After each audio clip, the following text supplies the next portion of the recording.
There is a quiet room inside every human experience where decisions are made long before the body moves. Most people believe that the difference between those who navigate complexity with effortless grace and those who stumble through perpetual friction is a matter of native intellect. They look at individuals who seem to possess an unfair advantage in life, career, or thought, and they assume a secret genetic architecture. They assume a faster processor, a deeper well of raw talent, or some accidental stroke of fortune. This assumption is comfortable because it excuses inaction. If an advantage is innate, then striving to change one's cognitive baseline feels futile. Yet, reality operates on a different frequency. The true unfair advantage has very little to do with raw speed or genetic lottery. It has everything to do with architecture. It is about how information is filtered, how ambiguity is processed, and how the mind constructs its internal landscape before the external world ever makes a demand. When you observe individuals who consistently extract clarity from chaos, you are not witnessing a miracle of biology. You are witnessing a disciplined system of thought, a mental operating system that has been deliberately calibrated to handle reality as it is, rather than as emotions wish it to be. Consider how most minds operate under pressure. When an unexpected friction point arises, a sudden career shift, a complex interpersonal dynamic, or a massive logistical barrier, the typical response is immediate reaction. The nervous system spikes, the horizon narrows. The mind searches frantically for the nearest immediate escape hatch, relying on instinct, habit, or historical conditioning. In that state of hyper-arousal, options evaporate. In the field of vision shrinks to a tunnel, and every subsequent choice is dictated by urgency rather than strategy. And this is where the standard human condition operates. It is an existence governed by response loops, where external stimuli dictate internal states. Now, observe the alternative. Observe the cognitive architecture of someone who thinks differently. When that same pressure arrives, their internal weather remains remarkably still. The external event occurs, but the gap between the event and the response expands. In that expanded gap lies the entire secret of human efficacy. It is not that they feel less fear, less confusion, or less doubt. It is that they have trained their attention not to surrender to those states. They treat initial emotional spikes as data points rather than directives. They ask different questions, while the untrained mind asks, "How do I fix this disaster right now?"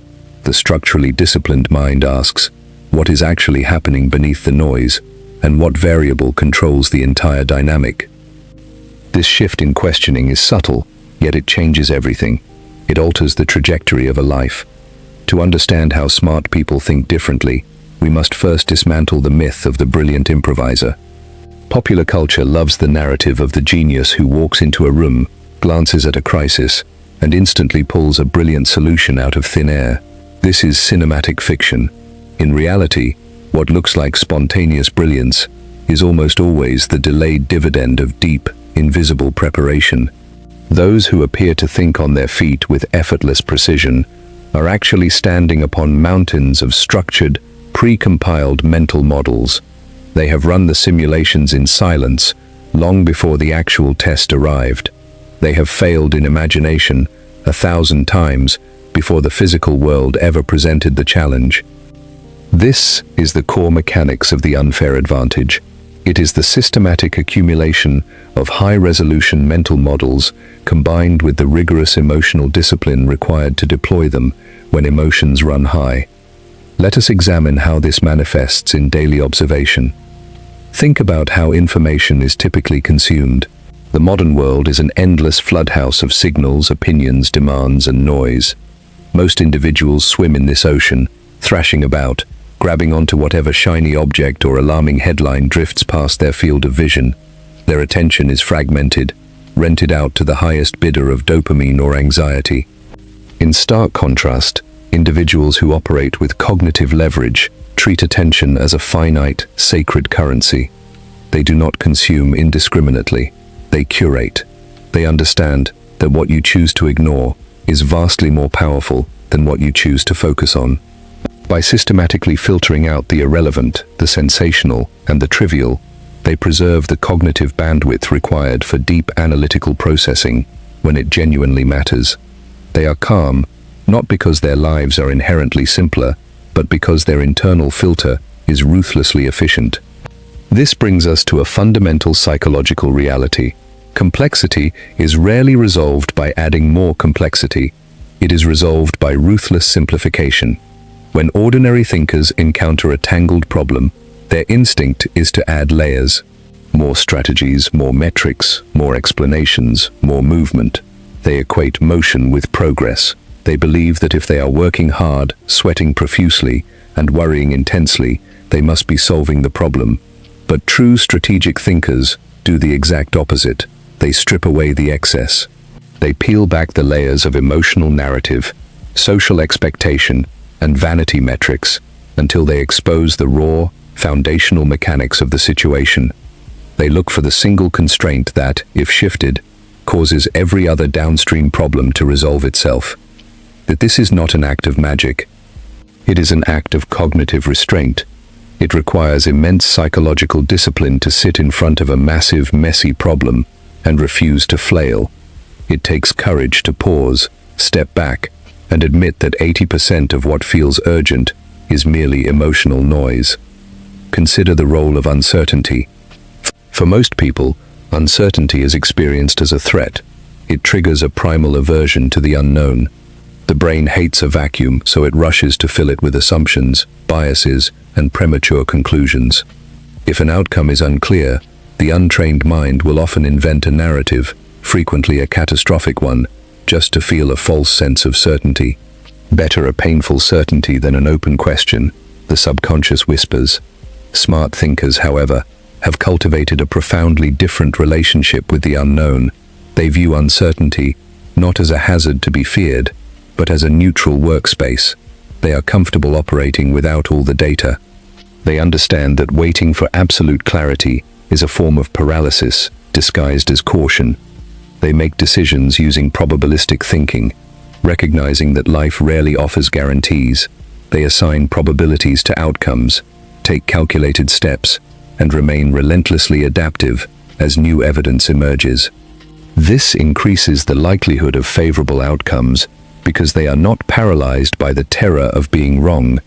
They view error not as a moral failure of identity, but as high-value feedback that refines their internal models. This distinction is crucial. When you view mistakes as evidence of inadequacy, every challenge becomes a threat to your self-worth. You become defensive, rigid, and fragile. You spend valuable energy protecting your ego rather than solving the problem. But when you view mistakes as calibration data, your ego steps aside. You become anti-fragile. You gain the capacity to absorb shocks, learn at an accelerated rate, and compound your insights over years and decades. This compounding effect is where the true disparity emerges. Over time, the gap between those who rely on reactive instinct and those who utilize structured, disciplined thought widens exponentially. It is like interest in a financial account, but operating in the realm of cognition. Every mental model built, every emotional trigger mastered, every illusion dismantled, adds a permanent layer of advantage to your capacity to navigate the world. As we journey through the principles ahead, we are not going to look for shortcuts or quick tactical tricks. Tricks fail the moment the environment shifts.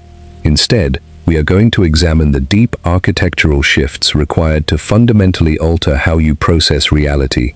We will explore how attention can be mastered, how problems can be stripped of their emotional weight, how decisions can be forged in silence, and how you can build a mind that remains unshakable in an increasingly noisy world. That this requires an honest inward look. It requires letting go of the comforting belief that your current limitations are permanent fixtures of your biology. They are not. They are simply habits of thought. Habits that can be observed, evaluated, and systematically replaced. The unfair advantage is not something you inherit. It is something you construct. Take a moment to let this settle into your awareness. Notice the immediate resistance your mind might offer. The quiet voice whispering that this sounds too demanding, or that others simply have circumstances you can never replicate. Observe that voice.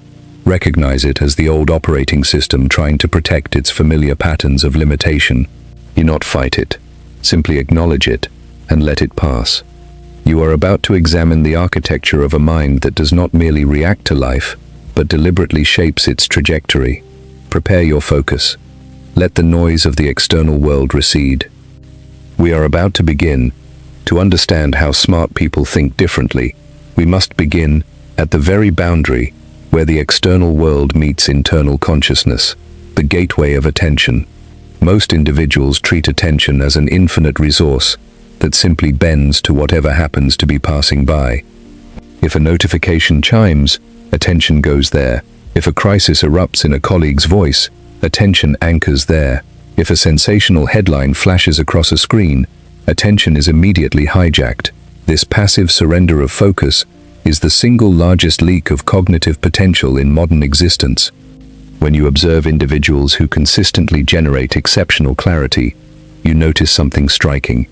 They do not possess more hours in a day, nor do they possess superhuman endurance. What they possess is an absolute, uncompromising guardianship over what is allowed to enter their mental workspace. They treat their attention not as a public plaza where anyone can set up a noisy market stall, but as a secure, private inner room.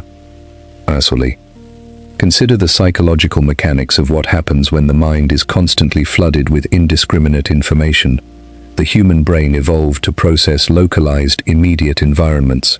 It was designed to track subtle shifts in the physical surroundings, to notice footprints, changes in weather, or the immediate behavior of a small group of people. It was never engineered to absorb the collective anxiety, commercial advertising, and continuous micro-crises of 8 billion people, transmitted simultaneously through glass screens. When ordinary thinkers immerse themselves in this modern floodhouse without a filter, something insidious happens to their cognitive architecture. They slip into a state of continuous partial attention. They are physically present in one space, but mentally fractured across dozens of competing stimuli. Their internal processing units are constantly running background tasks that drain emotional energy and degrade analytical depths.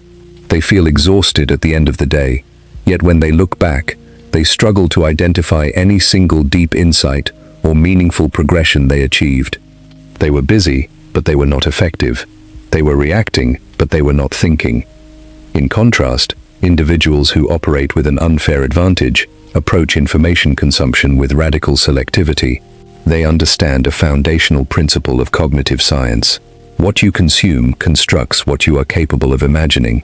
If your mental diet consists of rapid-fire fragments, emotional outrage, and superficial trivia, your internal processing system will naturally adapt to produce fragmented, reactive, and superficial thoughts. Conversely, if you deliberately curate your inputs to include deep analysis, historical patterns, fundamental principles, and structured logic, your mind naturally builds the architecture required to process complexity with calm authority. This curation requires a profound psychological shift. It requires moving away from the fear of missing out. Most people consume indiscriminately because of a quiet, persistent anxiety that if they do not look at everything, they might miss something vital. They fear being left behind, uninformed, or disconnected. This fear is exploited by systems designed to monetize human anxiety. Strategic thinkers recognize this illusion for what it is. They realize that 99% of what clamors for their attention today will be entirely irrelevant by next week, let alone next year. By recognizing the ephemeral nature of daily noise, they grant themselves permission to ignore vast categories of information. They do not read every breaking news alert. They do not engage in every online debate. They do not react to every emotional ripple sent out by their social or professional environments. By systematically reducing the volume of incoming noise, they dramatically increase their signal-to-noise ratio. Think of this in acoustic terms. If you are trying to listen to a vital, whispered instruction in a crowded, screaming stadium, you will hear nothing. The volume of the crowd drowns out the truth. But if you step inside a quiet room and close the door, that same whisper becomes crystal clear. The whisper was always there. The truth was always accessible. The only variable was the surrounding noise. This is precisely how smart people operate in high-stakes environments.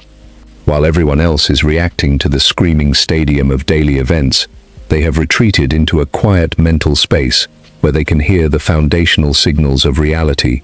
They look past the drama, past the urgency, and past the emotional posturing of others, focusing entirely on the underlying structural variables. Let us examine how this translates into practical application within your daily existence. How do you construct this protective filter? It begins with an honest inventory of your current informational inputs. Look closely at where your attention flows across an average week. Notice the apps you open automatically when you feel a moment of boredom or discomfort. Notice the conversations you allow yourself to be pulled into. Notice the media sources that leave you feeling drained, reactive, or cynical. Do not judge yourself for these patterns. Judgment creates resistance, and resistance clouds awareness. Instead, simply observe them with scientific detachment, as if you are studying the habits of a stranger. Once you see the patterns clearly, you can begin the process of deliberate pruning. Pruning is not an act of deprivation, it is an act of reclamation. Every time you consciously unsubscribe from a source of noise, block an unproductive distraction, or refuse to engage in a superficial argument, you are returning a portion of your cognitive capital to your own balance sheet. You are saying to your mind, this space is reserved for things that compound in value. Consider the nature of compounding in thought. Superficial information depreciates rapidly. A hot take on a temporary event is worth zero within 48 hours. But a deep understanding of human motivation, a clear mental model of economic systems, or a mastered principle of emotional regulation appreciates over time. Every hour invested in understanding foundational principles pays dividends across thousands of future decisions. This is why strategic thinkers often appear disproportionately calm and prepared. They are not guessing on the spot. They are drawing interest from intellectual investments made years prior. Furthermore, this selective filtering changes how you experience time. When the mind is constantly fragmented by endless microstimuli, time feels compressed, frantic, and uncontrollable. Hours slip away in a blur of digital grazing, leaving behind a hollow sense of unfulfillment. But when you reclaim your attention and anchor it in deep, sustained focus, time expands. You experience moments with higher resolution. You notice the subtle nuances in a negotiation, the underlying emotional currents in a team dynamic, or the hidden leverage point in a complex problem that everyone else missed. This expanded perception is a direct byproduct of reduced cognitive load. When your working memory is not cluttered with the detritus of 1,000 internet tabs and social anxieties, it has the capacity to hold multiple complex variables simultaneously. You can look at a situation from 3 or 4 different angles without becoming overwhelmed. You can hold conflicting hypotheses in your mind without rushing to a premature, comfortable conclusion. This capacity to tolerate ambiguity without rushing to closure is one of the most reliable markers of high-level cognitive performance. Ordinary minds experience ambiguity as an emergency. When they do not know the answer, panic sets in, forcing them to grab the nearest available certainty, even if that certainty is completely false. They would rather be wrong and certain than right and uncertain. Smart thinkers possess the emotional fortitude to rest comfortably in the unknown. They understand that a premature answer is often worse than no answer at all, because a false answer creates blind spots that prevent real discovery. They treat the space of not knowing not as a sign of failure, but as a temporary staging ground for rigorous inquiry. As you move through your days following this exploration, begin to notice the urge for premature closure within yourself. When a problem arises, observe how quickly your mind wants to slap a label on it, blame an external factor, or rush to an immediate action plan. Pause in that exact moment. Catch the momentum of the knee-jerk reaction. Breathe into the space between the stimulus and your response. Ask yourself a simple, clarifying question. What am I missing because I am rushing to feel safe? That single question acts as a crowbar, prying open the tight grip of panic and allowing a wider field of vision to emerge. It shifts you from the defensive posture of a reactor to the calm authority of an architect. You are beginning to see that the unfair advantage is not a mystical gift bestowed upon a chosen few. It is the natural result of disciplined attention, selective filtering, and the courage to sit in the quiet spaces where reality reveals its mechanics. Take another deep breath. Let this realization settle into your awareness. The noise of the world will always be there, shouting for your focus, demanding your allegiance, trying to pull you back into the frantic current of reaction, but you are no longer obliged to jump into that river. You can stand on the bank, observe the current, and choose precisely where you place your energy. This is the beginning of cognitive sovereignty. Prepare your focus. We are only beginning to scratch the surface of how a truly disciplined mind operates. Once attention has been deliberately reclaimed from the surrounding noise, the next phase of cognitive architecture involves how information is organized, processed, and transformed into action. Most people assume that solving a complex problem requires a massive accumulation of data. They believe that if they simply read more articles, gather more metrics, listen to more opinions, and compile more spreadsheets, the truth will eventually reveal itself through sheer weight of evidence. This is the trap of data accumulation disguised as productivity. In reality, more data without a structural framework does not create clarity. It creates paralysis. It buries the core truth under an avalanche of secondary details, making it virtually impossible to discern what actually matters from what is merely loud. Observe how individuals who operate with exceptional strategic leverage handle a complex, messy problem. When they step into a situation filled with conflicting opinions, shifting variables, and high stakes, they do not start by gathering more noise. They start by stripping the scenario down to its absolute skeletal frame.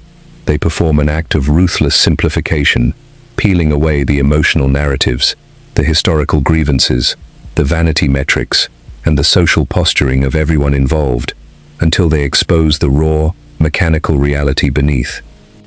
This capacity to separate signal from narrative is one of the defining characteristics of how smart people think differently. Consider how the human brain naturally processes events. We are storytelling creatures. When an event occurs, our minds instantly wrap a narrative around it, assigning motives, villains, victims, and dramatic arcs. If a project fails, the untrained mind immediately constructs a dramatic story about personal inadequacy, unfair circumstances, or malicious opposition. This narrative feels deeply real, and it triggers a powerful emotional cascade of frustration, defensiveness, or despair. The strategic thinker listens to that narrative rise within their own consciousness, acknowledges it as a natural biological reflex, and then calmly sets it aside. They ask a fundamentally different question. What is the structural reality of this situation, completely independent of how I feel about it, or what story my ego wants to tell? This shift from narrative to structure is transformative. A narrative is laden with emotional friction, blame, and resistance. A structure is neutral, mechanical, and workable. If you view a stalled career or a broken project as a personal tragedy, you are trapped in a story where you are either a victim or a hero fighting impossible odds. But if you view it as a mechanical breakdown, a misalignment of incentives, an inefficient feedback loop, or an incorrect assumption about market demand, you instantly reclaim your agency. You cannot easily negotiate with a tragedy, but you can systematically redesign a machine. This leads us to the mechanics of mental models. Think of a mental model not as a rigid rulebook, but as a lens or a filter that allows you to perceive hidden dynamics that are invisible to the untrained eye. Just as an architect does not look at a building site simply as a collection of dirt and random materials, but sees load-bearing walls, stress vectors, and drainage patterns, a strategic thinker looks at human and systemic challenges through established frameworks of understanding. When you lack mental models, every situation you encounter looks entirely unique, unprecedented, and overwhelming. Because you have no prior framework to classify the experience, you are forced to improvise from scratch every single time, depleting your cognitive energy and increasing the likelihood of catastrophic error. Conversely, when you accumulate a robust library of high-resolution mental models, drawn from economics, psychology, systems theory, and human behavior, you begin to notice that seemingly disparate events share identical structural DNA. You begin to recognize recurring patterns of human behavior in negotiations, predictable cycles of momentum and stagnation in projects, and universal friction points in organizational growth. When a crisis occurs, You do not panic because you recognize the shape of the beast. You have seen its variations before. You know its typical vectors of movement, its points of vulnerability, and its standard trajectory.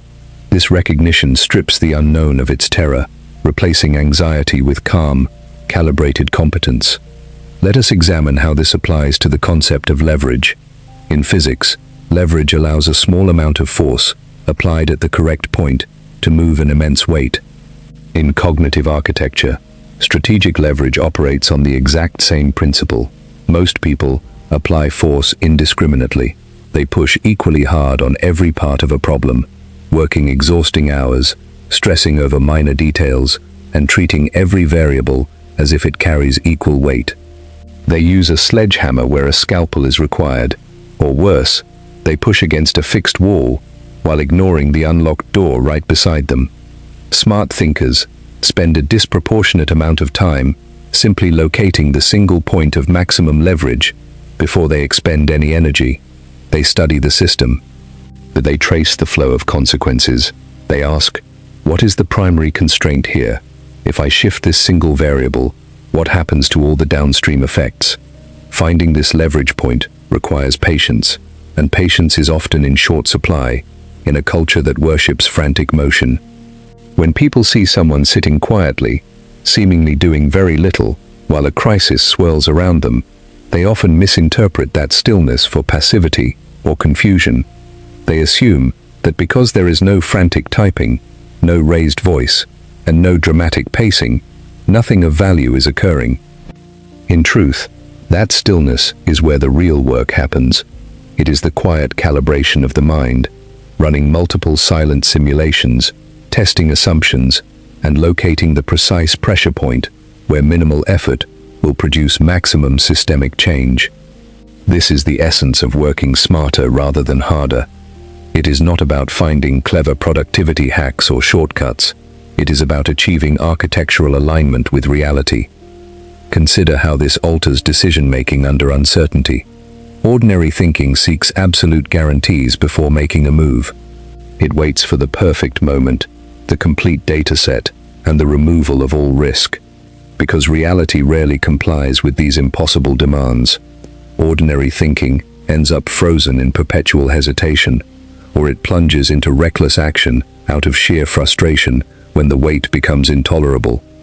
Strategic thinking embraces probabilistic reasoning. It accepts that the future is inherently unknowable and that risk cannot be eliminated, only managed and priced. Instead of asking, how do I ensure this will work perfectly without any failure? A smart thinker asks, what is the probability distribution of outcomes here? What is my downside risk? And what is the asymmetrical upside if this hypothesis proves correct? By framing decisions in terms of probabilities and asymmetric upside, the paralyzing fear of being wrong begins to dissolve. If an outcome is viewed as a probability rather than a moral verdict on your intelligence, a negative result is no longer experienced as a devastating blow to your identity. It is simply recalibration data. It tells you that your probability assessment requires an update. You adjust your model, refine your approach, and take the next calculated step without emotional drama. This emotional detachment from outcomes is one of the most powerful advantages a person can cultivate. When your sense of self-worth is tethered to every single result, you become fragile. You take unnecessary defensive postures, you hide mistakes, you manipulate narratives to protect your ego, and you become resistant to vital feedback. But when your identity is rooted in your commitment to rigorous process, objective analysis, and continuous learning, you become anti-fragile. Every error strengthens your internal framework. Every failure sharpens your lens. Reflect on how this applies to your current professional or personal landscape. Think about an area of persistent friction, a recurring conflict, a stalled project, or a goal that feels perpetually out of reach. Examine how you have been approaching it.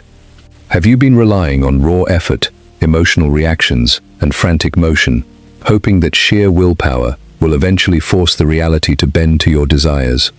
Notice the exhaustion that approach generates. Now, step back. Strip away the story you have told yourself about why this is difficult. Look at the raw mechanics of the system. Where are the misaligned incentives? What is the core constraint you have been avoiding looking at, because acknowledging it requires uncomfortable changes? What is the single leverage point that, if addressed with calm consistency, would alter the entire trajectory of the dynamic? As you hold these questions in your awareness, feel the subtle shift in your internal state. The frantic urgency begins to recede. The heavy emotional burden of personal blame lifts, replaced by the cool, clear perspective of an architect examining a blueprint. You do not need to solve everything today. You simply need to see the architecture clearly. Take a slow, deliberate breath. Allow this perspective to anchor itself deeply into your cognitive baseline. The noise will try to creep back in, whispering that you need to worry more, move faster, and force solutions into existence. Observe that whisper, recognize it for what it is, and let it dissolve into the stillness. You are building the foundation of a mind that does not merely survive complexity, but masters it with quiet authority. Prepare your focus. Having a clear architectural map and a collection of high-resolution mental models is only half the equation. You can possess the most sophisticated blueprint in the world, but if the person holding it panics the moment the wind begins to blow, the structure will still collapse. The ultimate bottleneck in human achievement is rarely a lack of intellectual capacity or strategic insight. It is the management of the internal state when pressure reaches its peak. Consider what happens biologically and psychologically when an individual encounters a high-stakes crisis. The human nervous system is an ancient piece of evolutionary machinery. It was designed to keep our ancestors alive in environments defined by immediate physical threats: a predator in the brush, a rival tribe at the river, a sudden environmental collapse. In those scenarios, survival required an instantaneous, non-rational response. Blood rushed to the large muscle groups, the heart rate accelerated, analytical processing shut down, and the body prepared for immediate fight or flight. The modern world, however, presents an entirely different class of challenges. The threats we face today are rarely physical predators waiting in the bushes. They are complex, abstract, and prolonged: a stalled negotiation, a shifting market dynamic, a public critique, a difficult interpersonal conflict, or a massive financial restructure. Yet, our ancient nervous system responds to these modern abstractions with the exact same primal biological alarm. When an ordinary thinker receives a stressful email or faces an unexpected professional setback, their amygdala fires with the same intensity as if a physical predator had entered their cave. The body floods with stress hormones. The field of vision narrows. The capacity for nuanced, long-term strategic thought evaporates in seconds. In that hijacked state, the individual is no longer operating from the highest levels of executive function. They are being driven by a frightened primitive brain trying to escape immediate discomfort. This is why so many intelligent people make catastrophic errors under pressure. It is not because they do not know better. It is because their biology has hijacked their cognition. They react out of urgency, defensiveness, or fear, creating secondary disasters that far outweigh the initial problem. Now, observe how individuals who possess true cognitive leverage handle this exact same biological cascade. They do not pretend that the stress response does not exist. They do not claim to feel no fear, no anxiety, or no frustration. They understand that trying to force yourself to feel nothing is a futile endeavor that only creates internal friction. Instead, they practice a profound form of radical observation. When the stress response fires, they notice it immediately, but they refuse to surrender the steering wheel to it. They experience the physical sensations of pressure, the tightening in the chest, the spike in heart rate, the sudden rush of heat, not as an emergency, but as neutral biological weather passing through the body. They mentally step back and observe the alarm system doing what it was evolved to do, without identifying with it. They say to themselves, "My nervous system is currently reacting as if we are in physical danger." That is fascinating, but it is completely irrelevant to the actual problem in front of us. This distinction is monumental. It represents the creation of psychological distance between identity and physiology. Most people make the fatal error of equating what they feel with who they are. If they feel anxious, they conclude, "I am anxious, therefore things are terrible." If they feel angry, They conclude, "I have been deeply wronged, and I must strike back." They treat every internal emotional weather pattern as an absolute objective truth about reality. Strategic thinkers operate with an entirely different operating system. They treat emotions as data, not as directives. They listen to what the emotion is trying to report. Fear points to a perceived vulnerability. Anger points to a perceived boundary violation. Frustration points to a misaligned expectation. And then they evaluate the validity of that report against objective reality. Imagine walking into a room where a smoke detector is blaring loudly. An untrained person panics, assumes the entire house is burning down, and starts throwing water on the walls at random. A calm, disciplined person looks at the detector, checks the stove, looks out the window, and realizes that someone merely burned a piece of toast in the kitchen. The alarm is real, the noise is deafening, but the actual threat level is zero. This is the exact posture required to navigate complex environments without losing your equilibrium. Most of the panic you witness in daily professional and personal life is simply people responding to blaring smoke detectors in a kitchen where someone burned toast. They are reacting with maximum emotional intensity to minimum structural danger. By cultivating the capacity to sit quietly inside your own nervous system while it fires off alarms, you build a form of psychological insulation that few people ever attain. This insulation does not make you cold, robotic, or unfeeling. In fact, it paradoxically allows you to experience life with greater depth and empathy, because you are no longer consumed by your own defensive panic.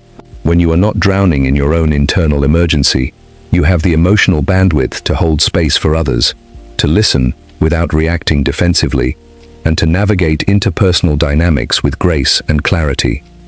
Let us examine how this internal mastery transforms your relationship with failure and setbacks. For the average mind, failure is experienced as a personal indictment, because identity is fused with performance.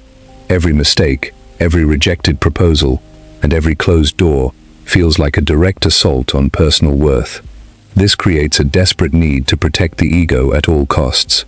People will lie, hide evidence, blame others, or double down on failing strategies simply to avoid admitting they were wrong, because admitting error feels like admitting they are fundamentally flawed as human beings. The strategic mind operates from a completely decoupled identity. It separates who you are from what you produce. When a hypothesis fails, a smart thinker does not experience an identity crisis. They experience a data update. They look at the failed outcome with cool curiosity and ask, what did this experiment reveal about the variables we miscalculated? This shift completely removes the terror from experimentation. When you stop protecting your ego, you become willing to test bold ideas, to make mistakes in public, and to embrace rapid iteration. You fail faster, learn deeper, and compound insights at a rate that leaves reactive thinkers far behind. While others are paralyzed by the fear of looking foolish, you are quietly gathering the precise feedback required to achieve mastery. Consider how this applies to your personal interactions and negotiations. When you are emotionally anchored and secure in your identity, you do not need to dominate conversations, win every argument, or prove your intelligence to anyone. The frantic need to be right is the clearest indicator of internal insecurity. Those who possess true leverage can afford to listen quietly, to let others speak first, and to allow space for tension without feeling compelled to fill every silence with nervous chatter. In negotiations or high-stakes discussions, this emotional control creates a gravitational pull. While everyone else is expending energy posturing, defending their positions, and reacting to perceived slights, the calm observer remains the most powerful person in the room. By refusing to match the emotional volatility of others, you de-escalate friction simply by declining to participate in it. You become a stabilizing force, and human beings naturally gravitate towards stability when uncertainty looms. Take a moment to reflect on your own recent experiences of friction or stress. Think about a time recently when your nervous system spiked, when a message arrived that triggered defensiveness, or a situation shifted in a way that felt threatening. Remember the physical sensations that accompanied that moment. Now, mentally step back into that memory, but view it through this new lens. Imagine that instead of instantly surrendering to the spike, you paused. You felt the physical energy rise in your chest, acknowledged it with calm detachment, and asked yourself, what is the actual structural threat here, stripped of my ego's narrative? Feel the profound sense of space that opens up when you do this. That space is your true power. It is the sanctuary where conscious choice replaces automatic reaction. The world will continue to present unpredictable variables, complex challenges, and moments of high pressure. That is the unchanging nature of reality. But your internal response to those variables is entirely within your architectural control. You do not have to remain a slave to your ancient evolutionary alarm system. You can train your mind to remain steady while the storm rages around you. Take another slow, deliberate breath. Let this calm authority settle deep into your bones. Allow the resistance to soften. You are learning to build a mind that cannot be easily rattled, because its foundation is anchored not in the shifting sands of external validation, but in the unshakable bedrock of self-awareness and emotional sovereignty. Prepare your focus. We are moving deeper into the mechanics of sustainable mastery. When internal architecture is secure and emotional reactivity has been replaced by calm observation, a profound shift occurs in how a person executes decisions. Most people believe that productivity and achievement are functions of pure physical output, that if you push harder, move faster, and log more hours, you will inevitably outpace the competition. This is the industrial era mindset applied to an information era reality. It assumes that human energy is a linear equation where double the effort yields double the result. Reality, however, operates on entirely different principles. When you observe individuals who consistently produce exceptional outcomes with seemingly effortless grace, you notice they are rarely rushed. They do not sprint wildly from task to task, breathless and frantic, trying to catch up with a collapsing schedule. Instead, they move with a steady, rhythmic cadence. They understand a vital economic truth about human cognition. Force is expensive, but leverage is economical. To understand how smart thinkers execute, we must examine the concept of cognitive friction. Every time you switch tasks, make a decision under emotional distress, or force yourself to work on something without architectural alignment, you generate massive internal friction. This friction burns through your limited daily reservoir of executive function, leaving you depleted long before the important work is even touched.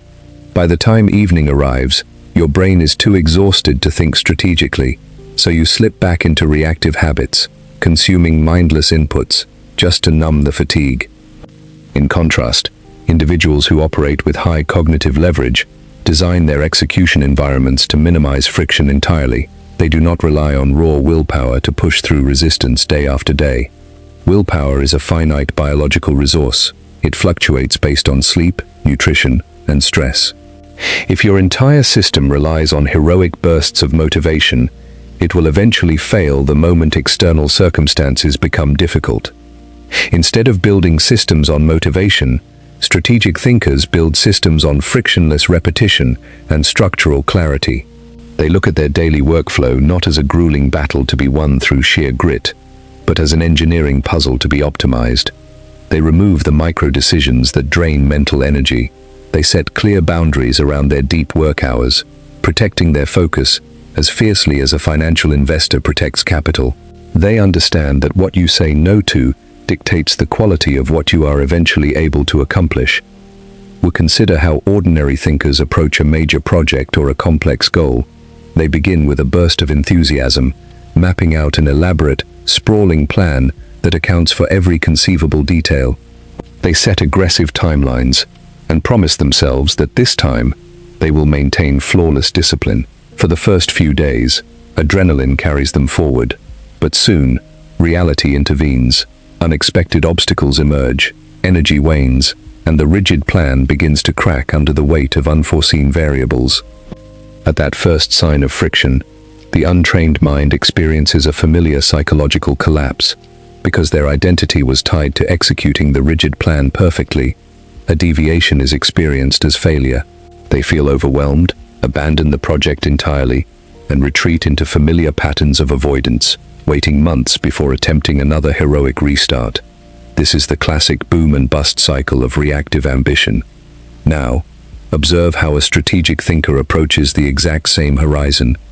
They begin with a clear, ultimate destination, but they hold their immediate path with radical flexibility. They do not build elaborate, fragile master plans. They build adaptive feedback loops. They establish tiny, non-negotiable daily habits that compound silently over time, completely decoupled from immediate emotional validation. They understand the profound power of compounding increments, just as a small financial investment grows exponentially over decades through the quiet magic of interest. Cognitive and professional compounding operates on the exact same mathematical certainty. When you improve your understanding of a core principle by even a fraction of a percent each day, or when you refine a process through continuous small adjustments, the cumulative result over months and years becomes staggering. Yet, most people dramatically overestimate what they can achieve in a single week, while catastrophically underestimating what they can compound over 10 years. This cognitive distortion keeps them trapped in a cycle of impatience and superficial busyness. They abandon high-leverage habits because they do not see immediate results, jumping from one shiny tactic to another, searching for a shortcut that does not exist. Strategic thinkers possess the emotional patience to endure the long, quiet middle of any worthy endeavor, that vast stretch of time where inputs are high, but visible returns are frustratingly low. They do not need constant external applause or rapid dopamine hits to stay the course, because their motivation is anchored in process integrity rather than immediate outcome. They find peace in the quiet repetition of fundamentals. Let us examine how this translates into handling execution bottlenecks. When a project stalls or a goal hits a wall, the untrained mind reacts with frustration, redoubling its efforts in the exact same direction, pushing harder against a locked door. They increase volume, work longer hours, and flood the system with frantic activity. A smart thinker does the exact opposite. When resistance appears, they treat it not as an enemy to be conquered through brute force, but as an objective diagnostic signal. Resistance is information. It tells you that your current approach is misaligned with reality. Instead of pushing harder, they stop, step back, and inspect the mechanics. They ask, where is the friction originating? Are we solving the right problem, or are we efficiently executing a solution to the wrong problem? Is the bottleneck structural, or is it emotional? This diagnostic pause saves months of wasted energy. It allows them to pivot gracefully, without ego, adjusting their angle of attack until the resistance dissolves. They recognize that effort applied in the wrong direction is worse than zero effort, because it compounds errors and deepens blind spots. Consider how this applies to communication and collaboration within teams or partnerships. Ordinary communication is transactional, emotional, and defensive. People listen only for their turn to speak, filtering incoming words through their own insecurities, seeking to win arguments or protect their territory. This creates a toxic ecosystem of friction, misunderstanding, and political maneuvering, where energy is squandered on ego preservation rather than collective progress. Strategic communication, on the other hand, is rooted in absolute clarity and emotional neutrality. When a smart thinker communicates, they do not waste energy trying to impress, dominate, or manipulate. They focus entirely on transferring accurate models of reality. They listen deeply, hearing not just what is said, but what is left unsaid, the unspoken fears, the hidden constraints, and the misaligned incentives driving the other person's behavior. By refusing to take defensive positions during disagreements, they disarm conflict entirely. When someone attacks or pushes back emotionally, the untrained mind feels compelled to strike back, escalating the friction into a battle of egos. The strategic mind remains a calm mirror. They acknowledge the other person's perspective without absorbing their emotional volatility. They ask clarifying questions that gently guide the conversation back to objective reality. This creates an environment of psychological safety and high-resolution problem-solving. People naturally lower their armor around someone who refuses to fight, because there is no sport in arguing with a mirror. By anchoring the dynamic in calm authority, The strategic thinker transforms potential adversaries into collaborative allies, unlocking exponential leverage that solitary effort can never achieve. Take a moment to reflect on your own execution patterns. Think about a major goal or project you are currently navigating. Where have you been relying on brute force and frantic motion rather than strategic leverage? Where are you experiencing stubborn resistance, and how have you been responding to it? By pushing harder against the wall, or by pausing to inspect the blueprint? Notice the subtle relief that washes over your consciousness when you release the need to force everything into immediate existence. You do not have to conquer the entire mountain today. You only need to calibrate your next step with absolute precision. Feel the quiet strength that comes from aligning your energy with the natural mechanics of reality. The noise of urgency will continue to whisper in your ear, telling you that you are falling behind, that you must move faster, that you must force solutions. Observe that whisper, recognize it as an outdated survival reflex, and let it pass into stillness. You are building a mind that executes with calm dominance, compounding advantages silently, while the rest of the world exhausts itself in frantic circles. Take another slow, deliberate breath. Prepare your focus. As an individual moves from reactive survival to deliberate architectural execution, a new horizon emerges. This is the domain of long-term sustainability and anti-fragility. Most people approach their personal and professional trajectory with a static mindset.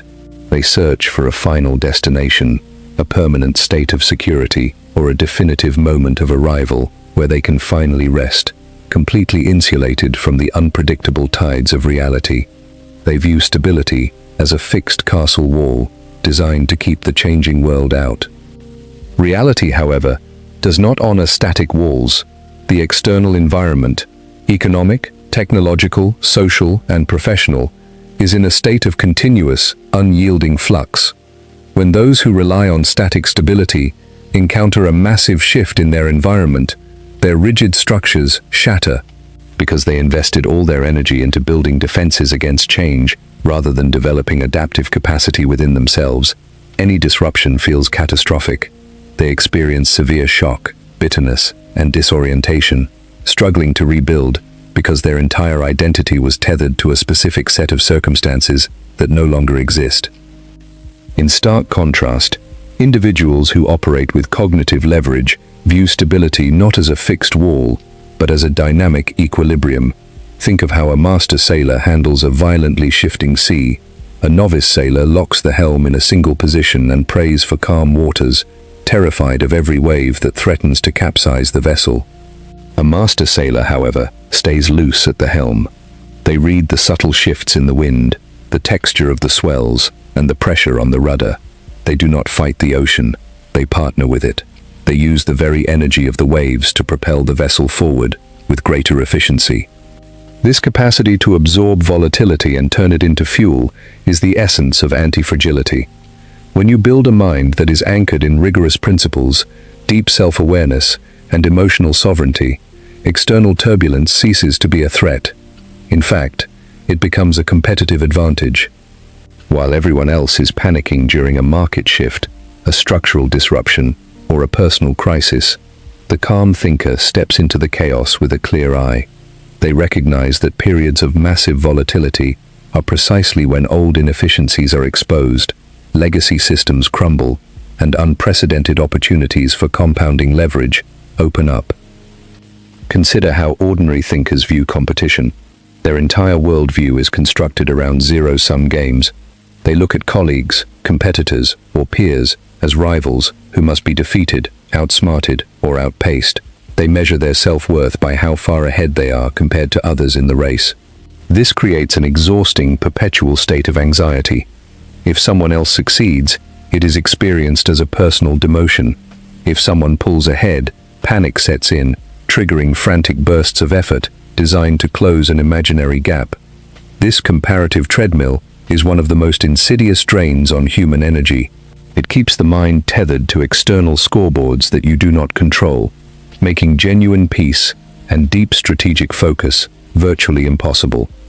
And strategic thinkers operate on an entirely different plane. They do not compete with other human beings. They compete exclusively with their own previous architectural baseline. They understand a profound psychological truth. The only variable you can truly control, optimize, and compound is your own internal processing system. When you stop measuring your progress against the arbitrary achievements of others, your energy is completely reclaimed. You stop wasting cognitive bandwidth on envy, resentment, or superficial posturing. Instead, your focus narrows entirely to the single question that matters. Am I thinking more clearly today than I was a year ago? Are my mental models sharper? Is my emotional discipline more robust?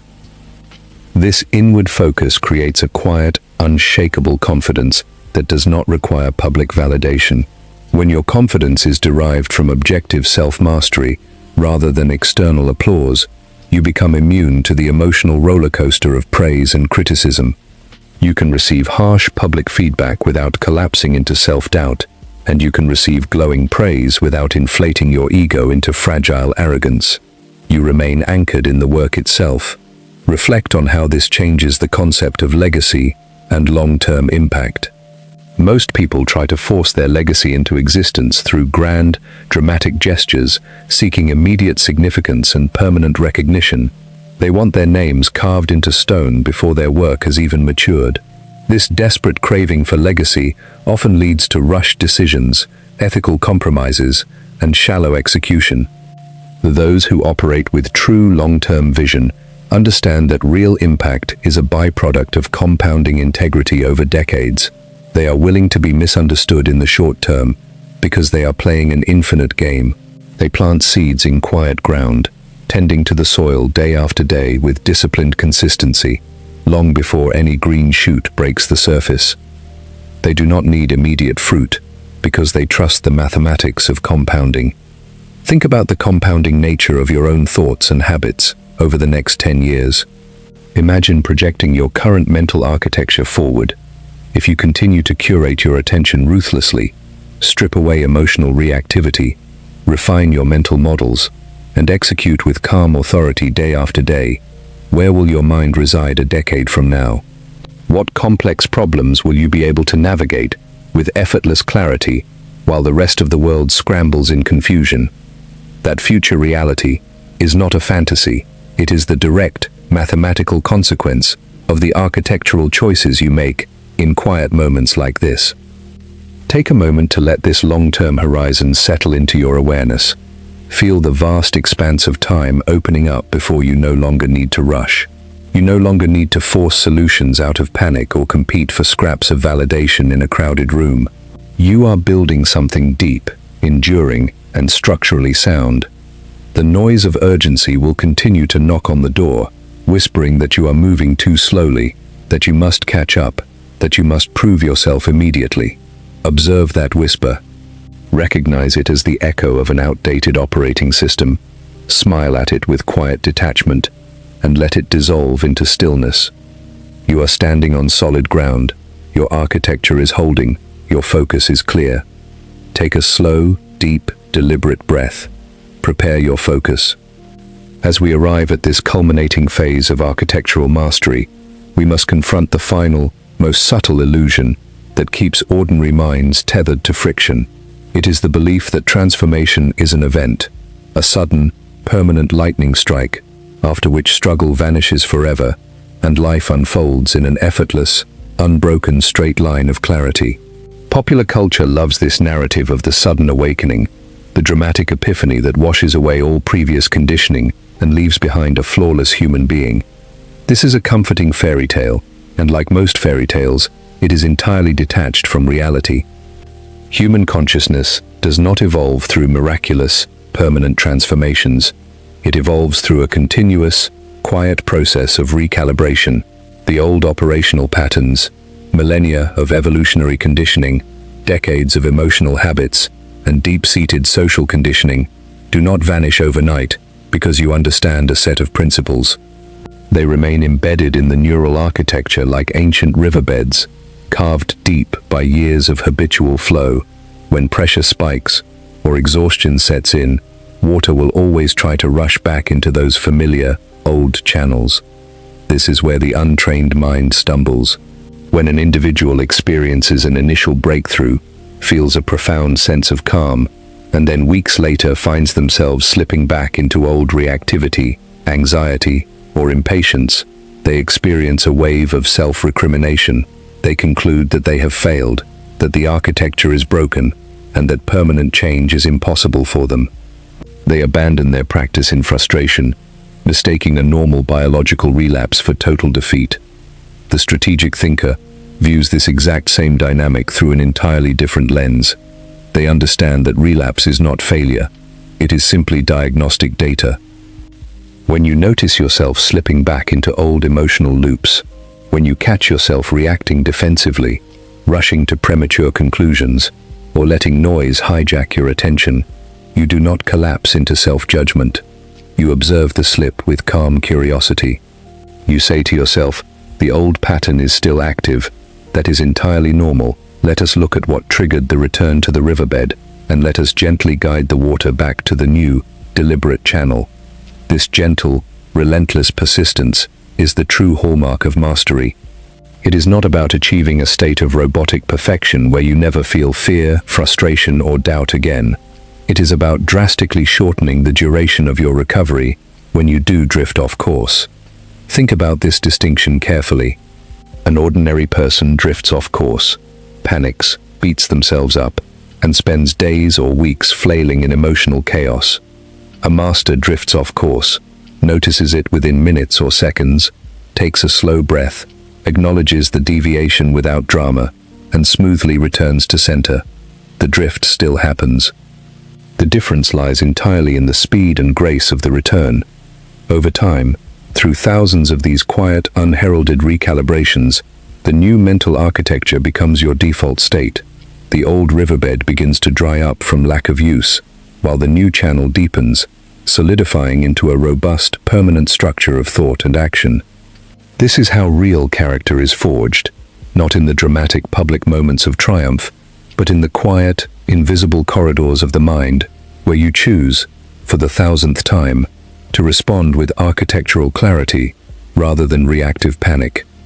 Consider how this transforms your presence within any environment you inhabit. When you walk into a room, whether it is a corporate boardroom, a family gathering, or a complex negotiation, your internal state radiates outward before a single word is spoken. Human beings possess an exquisite, highly sensitive radar for emotional congruence. We can instantly sense whether someone is truly grounded or merely performing a mask of calm while secretly drowning in anxiety beneath the surface. When your calm is an act of performance, a superficial veneer designed to impress or manipulate others, it feels brittle, tense, and defensive. People feel that tension even if they cannot articulate it, and their own nervous systems respond with suspicion or resistance. But when your calm is the authentic, structural byproduct of deep self-awareness, emotional decoupling, and rigorous mental architecture, it requires no performance whatsoever. It simply exists. This authentic stillness acts as a profound stabilizing force for everyone around you. In a world characterized by continuous acceleration, chronic anxiety, and performative urgency, a genuinely calm, anchored human being is an oasis. People are naturally drawn to stability when the surrounding environment feels chaotic. They will lower their defenses, speak with greater honesty, and collaborate with higher resolution simply because your lack of reactivity removes the existential threat of conflict. You do not need to dominate the room through force of personality, loud declarations, or aggressive posturing. In fact, true strategic dominance, understood not as control over others, but as absolute clarity and sovereign authority over oneself, is quiet. It is found in the willingness to speak less, listen deeper, and allow silence to do the heavy lifting. Reflect on the power of strategic silence. Most people are terrified of silence in a conversation. They experience a pause as an uncomfortable vacuum that must be filled immediately with words, nervous laughter, or explanations. This fear of empty space causes them to overshare, make unnecessary concessions, or dilute the impact of their message through endless elaboration. Smart thinkers understand that silence is a vacuum filled with immense communicative power. When you make a clear, well-calibrated statement, and then simply stop talking, you create an energetic space that invites the other person to process, reflect, and reveal their true underlying motivations. While they scramble to fill the silence, you remain anchored, observing the dynamics with cool detachment. When you gather vital intelligence about their emotional state, their insecurities, and their hidden constraints, simply by refusing to rescue them from the quiet. This ability to hold space without filling it is an extension of emotional sovereignty. It requires immense internal discipline to sit comfortably in an uncomfortably quiet room without feeling the biological urge to break the tension.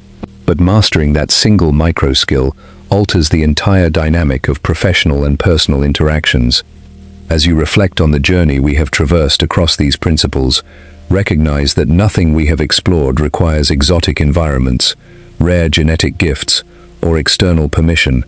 Everything required to build this cognitive architecture is already accessible to you, right now, within the boundaries of your own consciousness. The noise of the world will continue to rise. Markets will shift, crises will emerge, technological disruptions will accelerate, and people around you will continue to react with frantic, predictable urgency. That is the unchanging nature of the external landscape, but you are no longer bound to the whims of that landscape. You have mapped the terrain. You understand the architecture of attention. You know how to strip messy problems down to their neutral mechanical structures. You recognize the ancient evolutionary alarms of your nervous system and know how to let them fire without surrendering the steering wheel. You understand the profound power of compounding increments, deliberate execution, and anti-fragility in the face of volatility. Take a moment to let this comprehensive reality settle into your physical body. Feel the subtle alignment of your posture, the slow and steady rhythm of your breathing, and the absolute stillness at the center of your awareness. This is your unfair advantage. It is not a trick, a hack, or a secret formula. It is the disciplined architecture of a mind that thinks differently, lives deliberately, and moves through complexity with calm, unshakable authority. The external world can rage, shift, and demand your panic. You remain standing in the quiet room of your own sovereign mind, observing everything, anchored in nothing except truth, clarity, and deliberate purpose. Take one final, slow, deep breath, and let the realization anchor permanently into your baseline. Prepare your focus. We have arrived at the final horizon of this deep exploration, but in truth, an architectural shift of this magnitude has no actual conclusion. It is not a destination you reach and then abandon. It is a permanent, living recalibration of how human consciousness meets external reality. When you look back across everything we have unpacked together, from the fierce guardianship of your attention, the systematic stripping away of emotional narratives to reveal neutral mechanical structures, the mastery of your ancient evolutionary nervous system, the disciplined execution of frictionless systems, to the profound embrace of anti-fragility and continuous recalibration, you realize that the unfair advantage was never hidden behind locked doors. It was simply waiting for you to stop participating in the frantic, reactive noise of the crowd. But most individuals will spend their entire lives running on the chaotic surface of existence. They will let external triggers dictate their internal emotional states, allowing every notification, every unexpected crisis, and every shifting social opinion to toss them about like a small boat caught in a violent storm. They will confuse frantic motion with actual progress, anxiety with deep dedication, and reactive panic with power. They will exhaust themselves trying to force reality to bend to their desires through sheer willpower, only to collapse in bitter frustration when the world refuses to comply with their fragile demands. You now possess a fundamentally different choice. You understand with crystal clarity that true power is never loud, aggressive, or performative. True power is profoundly quiet. It is found in the stillness between the external stimulus and your internal response. It is born in the spacious gap where you pause, observe the rising tide of emotion or urgency, and consciously choose a course of action rooted in calm strategy, ethical clarity, and complete self-sovereignty. Consider what happens when you step back out into the daily flow of your life, carrying this robust architectural framework. The emails will still arrive with urgent demands and flashing alerts. Professional deadlines will still loom large on the horizon. People around you will still project their personal anxieties, panic over trivialities, and attempt to pull you into their cyclical emotional spirals. The external world will not suddenly transform into a peaceful, frictionless paradise just because you have altered your internal operating system. In fact, the world will likely test your new architecture almost immediately, as if checking to see if the foundation is truly anchored in bedrock. When those tests arrive, when an unexpected professional disruption occurs or someone attempts to draw you into an emotionally charged conflict, remember the core mechanics we have explored across these principles. Do not fight the incoming wave with equal aggression. Do not match the volatility swirling around you. To stand firmly as a calm, unshakable mirror. Feel the physical spike in your nervous system. Acknowledge it simply as an ancient biological alarm system doing its evolutionary duty, and let that energy pass through you without surrendering control of your steering wheel. Ask yourself the fundamental architectural questions with cool, detached curiosity. What is actually happening beneath the swirling emotional narrative? Where is the real structural constraint governing this dynamic? What is the single leverage point that requires your attention? How can this challenge be approached with probabilistic thinking rather than rigid, desperate demands for absolute certainty? By applying these questions consistently, day after day, week after week, you begin to compound a massive, invisible cognitive advantage. While others burn through their limited energy fighting shadows and reacting to every minor ripple on the surface of life, you are quietly building deep, enduring capability. Your mind becomes anti-fragile. Volatility ceases to be a terrifying threat and transforms into a powerful teacher. Mistakes cease to be moral indictments of your self-worth and become high-value calibration data that sharpens your lens. Uncertainty ceases to be an alarming vacuum and becomes a neutral workspace for intelligent, deliberate exploration. This compounding effect operates silently over months and years. There will be no sudden, dramatic fanfare announcing your internal transformation. The change is far deeper and more permanent than that. It is woven into the very neural fabric of how you process experience. So people around you will simply notice that you no longer get rattled by things that used to provoke instant anxiety. They will observe that your decisions carry a quiet, steady authority that commands respect without demanding it. They will find themselves naturally lowering their defensive armor when they are near you, seeking your stability, because your lack of reactivity provides a safe, grounded harbor in an increasingly chaotic professional and personal environment. And this is the ultimate expression of leadership and personal influence. You do not lead by shouting the loudest, forcing compliance, or exerting aggressive control over others. You lead by mastering yourself so completely that your presence alone stabilizes the entire room. You become a true gravitational center of gravity, calm, clear, strategic, and utterly unshakable. As you prepare to step away from this exploration and return to the active arenas of your daily existence, carry these principles with you like a quiet, reliable compass. Whenever you feel the old habits of urgency, defensiveness, or mental fragmentation trying to creep back into your awareness, pause. Take one slow, deliberate breath. Remember the quiet room inside your consciousness where decisions are forged long before the body moves. You do not need to prove anything to anyone. You do not need to rush to fix every complex problem in a single day.